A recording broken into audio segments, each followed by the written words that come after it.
I'm Rebecca Gordon. I'm Sylvia Gordon, and this week's Wednesday weekly wrap-up, we are going to be talking about lots of great stuff. Stay tuned. It's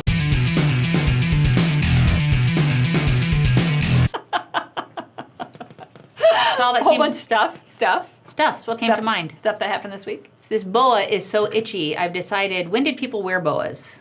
Like the 20s or 30s? Never. Okay. And I know why. It's my boa. Shocker. Duh. Shock. Okay. I want to start off with Anthem.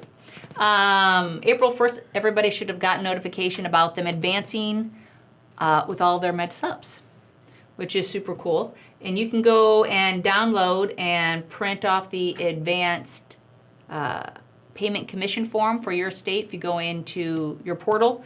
But it lists all the states that they are advancing commissions. You know, they were one of the last ones that weren't doing that. I know. So it's like I want to take my hat off to them for advancing, but I also want to say, what took you so long? I'm going to take my hat. Hello.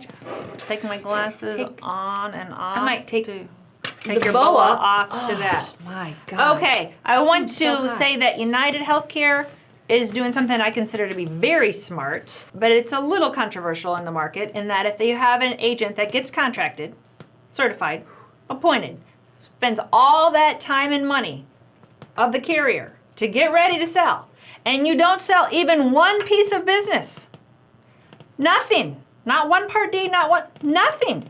After a year, they're going to charge you a fee, right? Like you can't just go into a restaurant and sit there, drink their water, eat their condiments, whatever, use their you can't do that. You can't do that. So if you have an upline, if you have a GA, then the GA will be forced to pay it if you don't pay it. But we have agents going, I'm not going to pay that. It's like, yeah, you're going to pay it. It's in your contract. It's in it's in the agent handbook. It's there somewhere. Legally, they have the right to do it. And it doesn't matter. People, don't argue with this. Right. Don't waste people's time. I think all the carriers should do that. I think they absolutely should do it. And what a huge expense. Don't waste our time. Just say, this is what a lot of people do. I'm just going to be really efficient. Give me contract with everybody. Margie Walters. Everybody right now. And I'm ready. That way I'm ready to sell everything.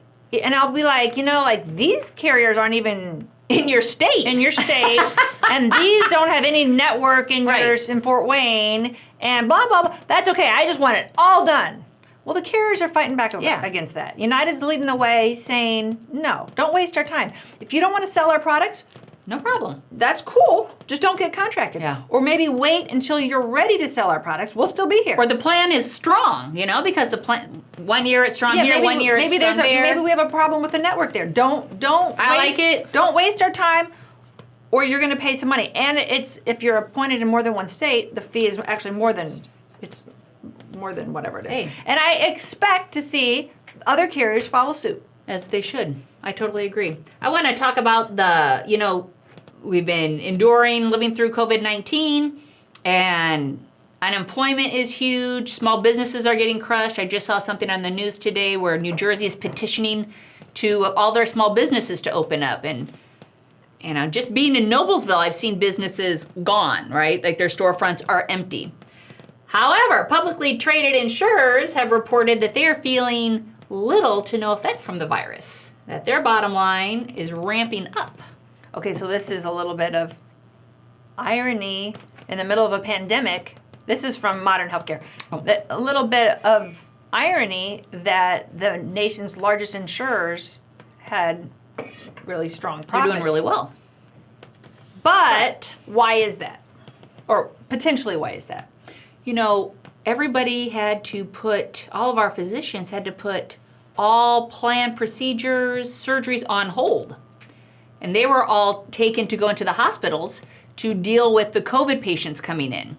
So everything, all the claims stopped. Yeah, any elective, everything stopped. I called our doctor's office. They're like, well, she's working in the hospital right now. Right. So they reallocated all the resources. So all elective procedures non-life-threatening procedures were canceled, and so the claims went down, so the profits went up. Billions. They're saying it's to bring in billions in revenue. So, however, it might catch back up Yeah. later when the demand comes back up, but some of those people maybe just aren't going to do it this year, or because they're too scared to go into the hospital, Right. or how's it? Yeah, it's possible. It is interesting to see the whole business dynamic behind everything. well, and it's like what's happening here? Because I have agents, especially, and I'm really sorry for the agents in California that they extended their stay, the strongest stay.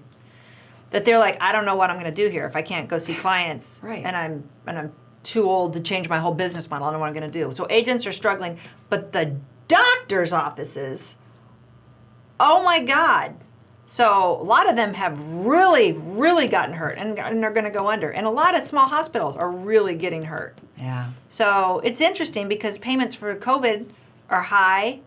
There's just so many things at play here. Plus unemployment. So all these millions of people that are going to be pushed onto Medicaid rolls, which then feeds in through Well, the D-SNP market. It's crazy. what we're seeing with the unemployment being so high is the emergence of more of these ACA carriers that focus on the Medicaid.